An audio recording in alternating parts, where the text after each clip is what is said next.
It's me. It's me. Easy coming at you from House Money Fantasy. Again here tonight with TJB. How you doing, TJ? I'm doing well. How about you, man? I am so pumped for yet another three-game slate featuring my Brooklyn Nets.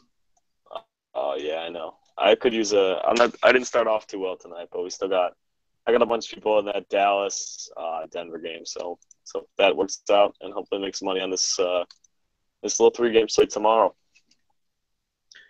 All right, so yeah, we have three games, and we're gonna go game by game. We're gonna start out with my Brooklyn Nets in Charlotte. It's a 217 point total, favored by 10.5.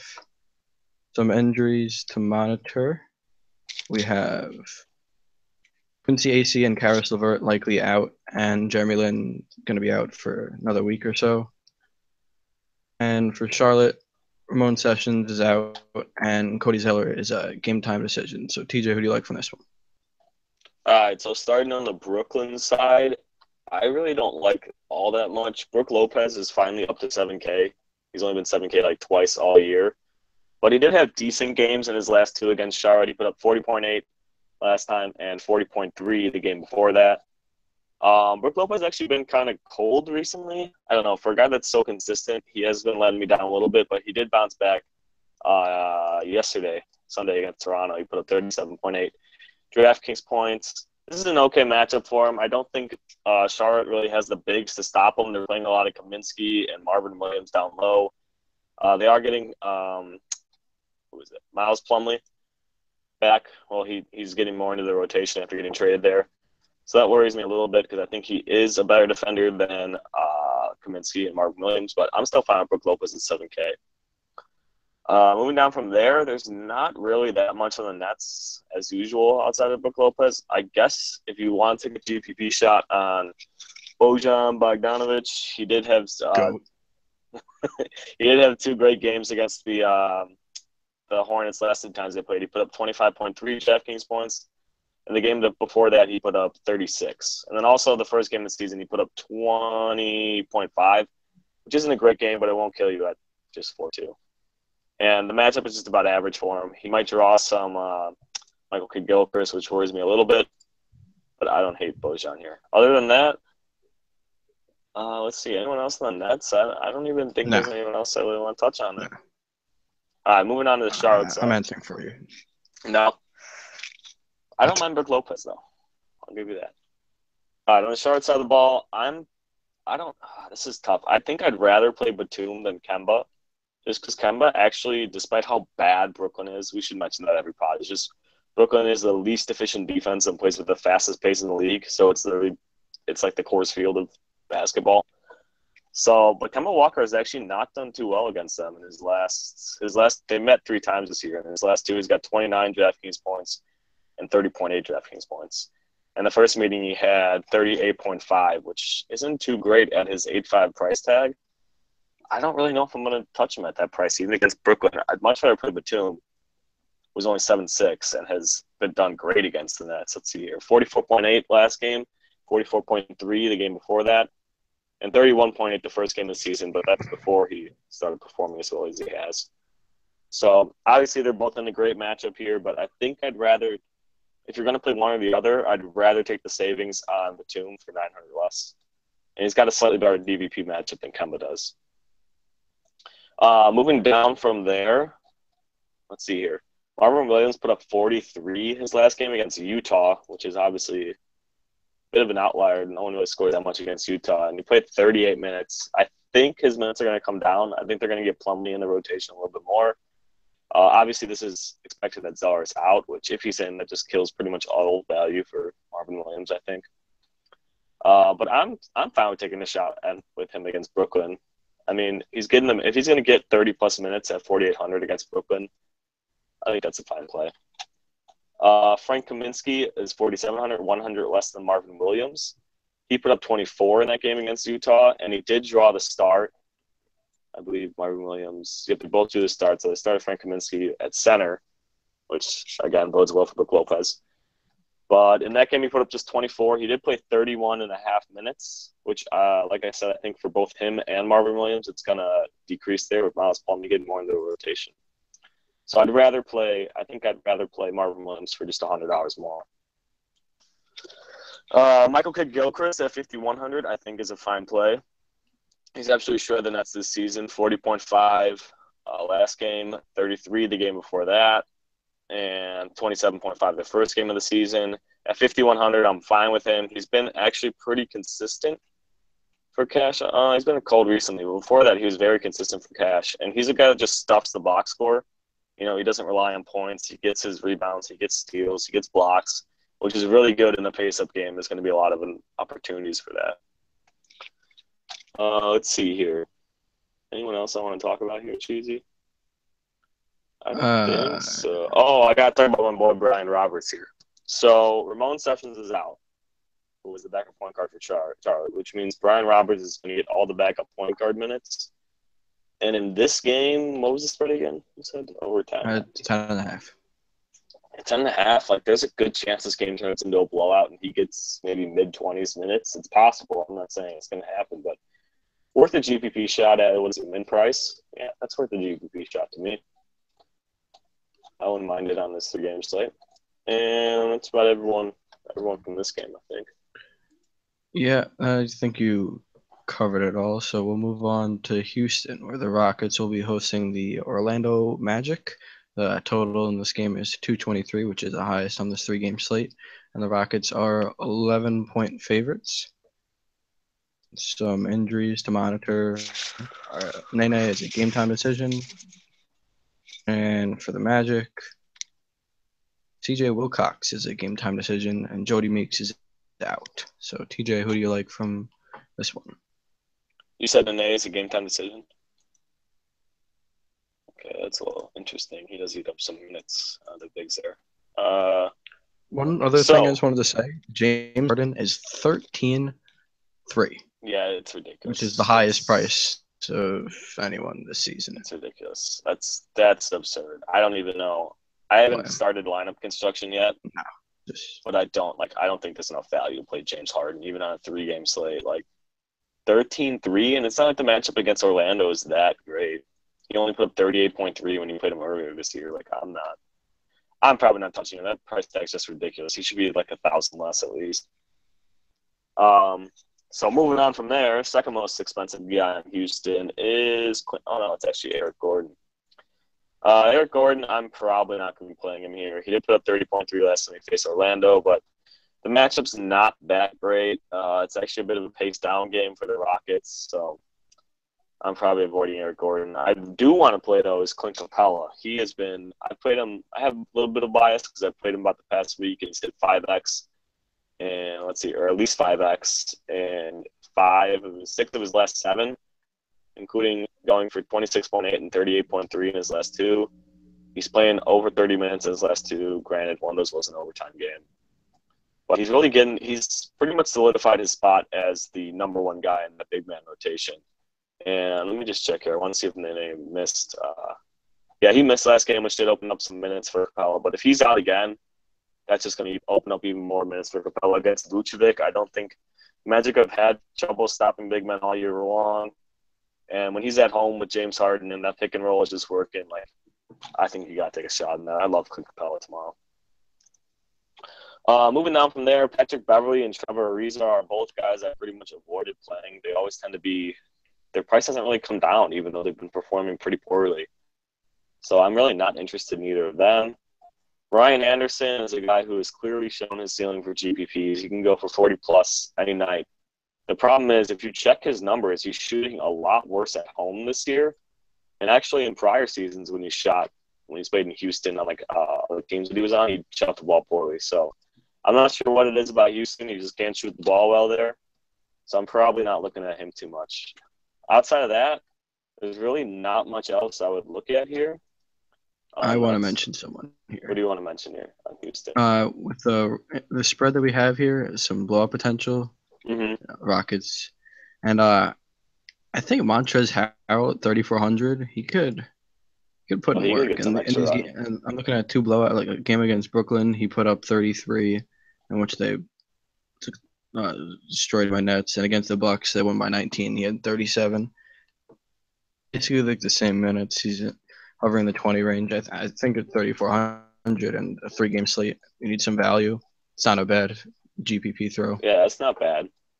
That's not bad, Doug. I like Capella a lot better, but obviously if that team goes out, Montrezl is if like my Nene's favorite out, college player. Like I love him. the guy plays with so much energy. What's like 6'8" and he plays center. It's ridiculous. But if that game or if Nene is out, then that's going to open up a lot of minutes. He did play 21. If we can get 21 minutes from him, I don't hate it. Like going against the Magic on 3 days rest the Rockets have had. So I don't mind that play at all. So that's about it on the Houston side of the ball. Let's move to Orlando here. Top price guy is Nikola. Is it Nikola? Yeah, it's Nikola Vucevic. I'm probably.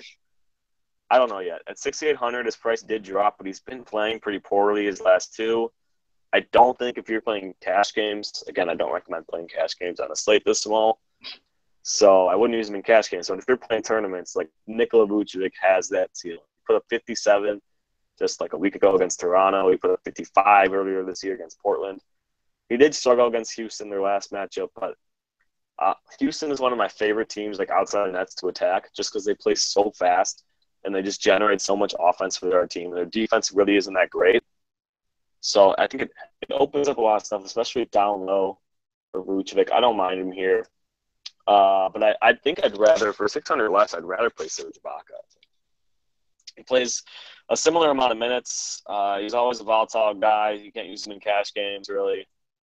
But he's got the ceiling. He put up 33.5 last time he faced Houston. There's going to be a ton of opportunities for him to get blocks, ton of opportunities for him to get rebounds in this fast-paced game. I don't mind Serge Ibaka here on the spot. Moving down the list, Alfred Payton at 5,700. He's probably the one guy in the Magic I would avoid. I generally don't play the guys facing Mike Conley just because he's clearly the best defender of Houston's starting five. And Alfred Payton has been struggling here after going on that hot streak and everyone started playing him. He's kind of been struggling here. He's only hit 5x. Let's see here, twice in his last 7 games, and his price is decreased, but I probably wouldn't play him in the spot. I think I'd rather play Fournier, who should. I think Fournier is going to draw more James Harden defense, which Cheezi, as you know, is a plus. And he's a guy that his price did come up. He's not at the 5K. I wish he was still since coming back from the injury.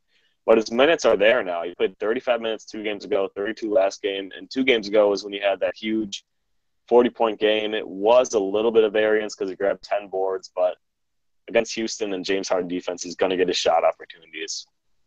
I don't mind him here. And the ultimate GPP play at all times is always Aaron Gordon. The dude is just like, I don't even really know how to predict Aaron Gordon. He just randomly goes for like 30-plus points. And including the last time he went, one of the times he went randomly for 30-plus points was when he put up 38 against Houston. Obviously a fast-paced game. It's a big boost for all these guys. Let's see, he had 6 rebounds and 7 assists in that game. Something he could repeat again. I wouldn't be too surprised. Well, the assist is a bit of an outlier, but I think in the fast-paced game, he's going to get his chance for rebounds. And like I said with everyone else, they're going to have a lot of opportunity to put up fantasy points. His price has it actually dropped since his last game when he put up 28.8 against Atlanta. So I'm fine with him there versus Houston. And I think that about does it on the Orlando side. C.J. Watson is someone that's been killing it, but did you say Jody Meeks was still out on there? Jody Meeks. I think he's still out, right? Yeah, out. Sorry. Yeah, dude, C.J. Watson's been killing it. I mean, he's hit 5x or like close to 5x, like 4.8 or 4.9, and let's see, 5, 6, and 7 of his last 8. He's playing a decent amount of minutes in these. Some games he gets over 30. I think, you know what? Oh, well, this game Fournier was back and he's still playing. I mean, he's not in the starting lineup anymore, but he's still playing 30-plus a couple games ago against Toronto. Obviously, Houston, great matchup. I don't mind C.J. Watson at just 3,400. If you need – there's not much value on the slate. You're going to have to find it somewhere, and I don't think C.J. Watson's a bad play at all. And that'll wrap it up for the Orlando side here, I think. Yeah, that's about it there. So now we're going to go on to our final game on this 3-game slate. We have the Portland Trailblazers taking on the Dallas Mavericks, lowest total of the slate at 205. The Mavericks, 1-point favorite. Damian Lillard is going to be a game time decision. Festus Ezeli is out for the season. For Dallas, Darren Williams and Andrew Bogut might be playing in this one, and JJ Barea is still out. So TJ, who do you like from this game? Did you say Damian Lillard's game time decision? Yeah, he's gonna wind up playing, I'd presume, but Yeah. he's on this injury report. Oh, okay. What is it? Does it say his injury or no? Oh, okay, I didn't actually know that. So let's look at let's run this without let's just take a look here when Damian Lillard's been off the court this season. We see CJ McCollum has the biggest usage bump. As you remember, he played a ton of games without Damian Lillard. 5.8% usage bump. He gets 0.05 more DK points per minute, which isn't really that big of a bump that you would think would be without Damian Lillard. And it's something that we saw. He kind of, I don't want to say you know what? He did kind of underperform a little bit when Damian Lillard missed that stretch of games. I expected a little bit more out of him.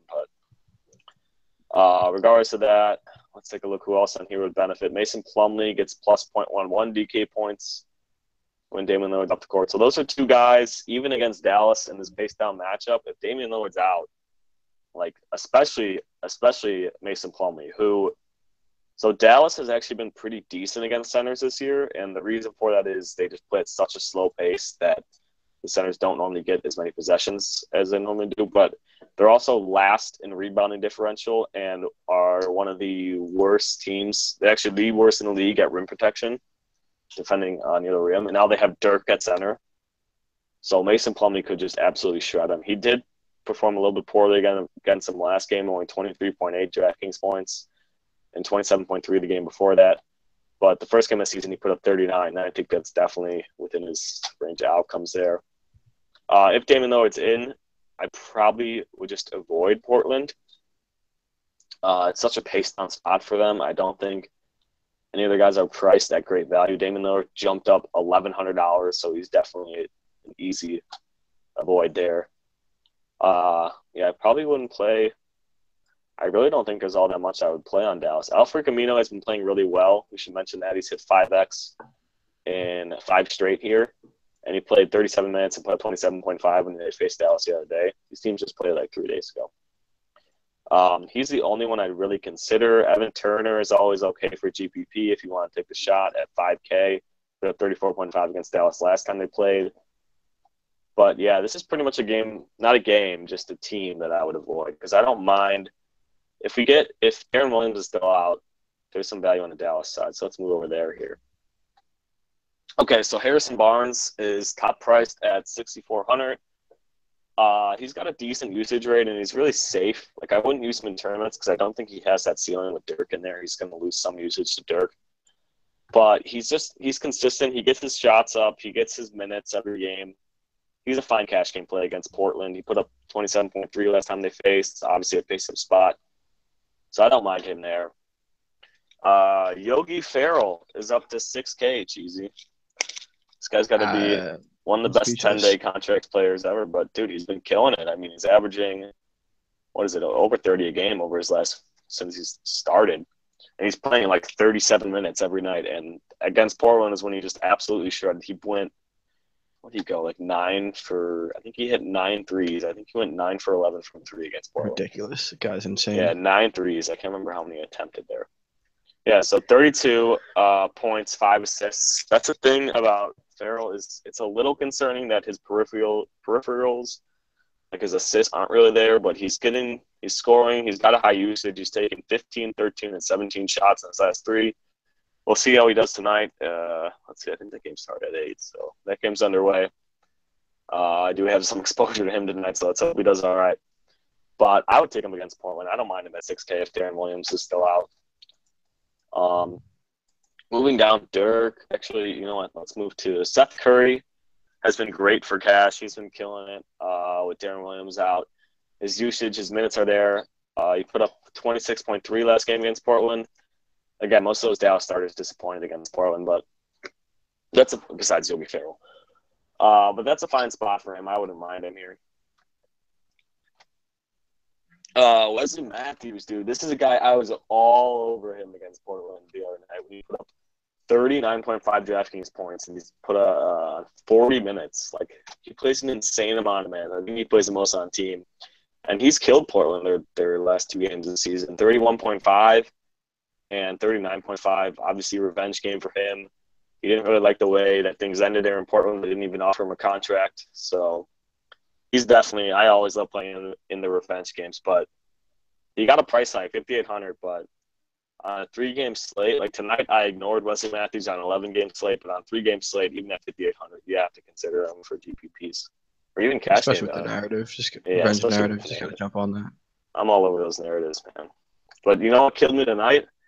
I played the John Wall narrative, and I don't know how he finished, but he was killing me earlier. He came out today and said that he came out today and said that this game against Cleveland is the biggest regular season game of his career.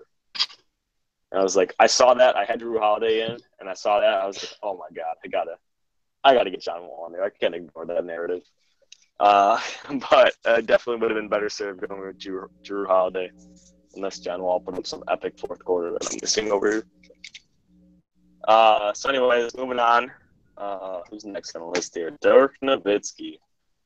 So I've been playing Dirk. A lot of the sharp people I know have been playing Dirk, and it's not working out. He has just not looked good at all. He's not looked terrible. He's up 19, 20.3, and 19.8, but he's getting his minutes. He's getting close to 30 minutes, but he really hasn't looked good. He hasn't looked like the same he had even earlier in the season. He's been injured all year. But Portland is the spot, dude. It's a pace-up game. They struggle against big men. They can't rebound. Neither can Dallas, really. But I think it's a really good DVP matchup. I think I'd go back to Dirk at 5K. I'd probably play him in cash games because I think his floor is like 20 points. Now, a floor of 4X isn't bad on this 3-game slate. Again, if Darren Williams comes back, though, that's going to just ruin this slate, and it's not going to be pretty. I probably would avoid playing the slate if Darren Williams come back because then you can't even – can you play – Darren Williams still 5,500. I have a feeling, dude, he's not – because I saw if they're trying to trade him, and with the way Yogi's been playing, unless he has a bad game tonight, I think they're going to deal him before he plays again. They might just play D-Will, maybe raise his trade. I don't know. It could Mavericks happen. aren't like a smart team. They might just send Yogi to the bench. They've won. I don't know how they're doing so far enough, but they've won 4 in a row with Yogi, dude. Like, he's the GOAT. I mean, actually, GOAT's Tom Brady. Oh my God, we're not getting on that take here. I've argued too much against Tom Brady today. Yeah. So that's what did you say the spread on this game was? Instead of blowout potential, no, right? It's Mavericks by 1. All right, so this is going to be a close game, which bodes well for all the starters. But that's about it I would consider on Dallas. So to recap, let's just go through say some of our favorite plays here. On Brooklyn, it's Brook Lopez, and pretty much only Brook Lopez. Maybe a tournament shot on Bojan. In Charlotte, my favorite play is probably Nicholas Batum, but don't forget my sneaky tournament play of Brian Roberts. Let's hope that works out.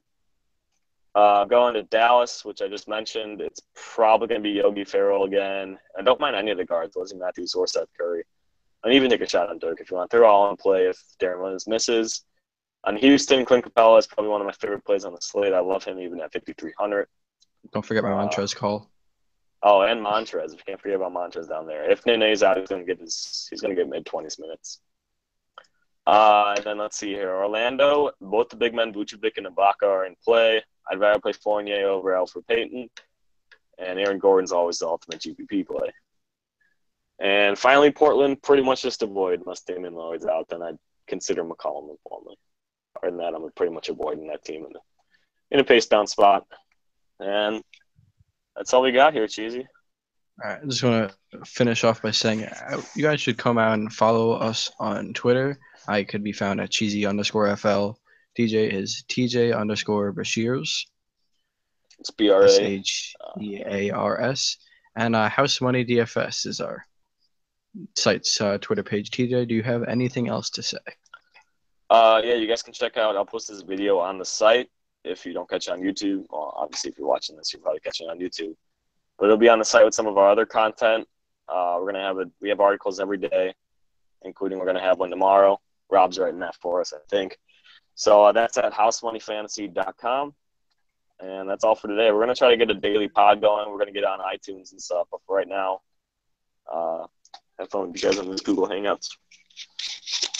Just remember one more thing. We have a couple of new House Money Fantasy in the making members. They're going to be writing NASCAR, and we're going to have a PGA pod coming in the near future. So be out to the lookout for that. And until next time, I'll see you guys later. See ya.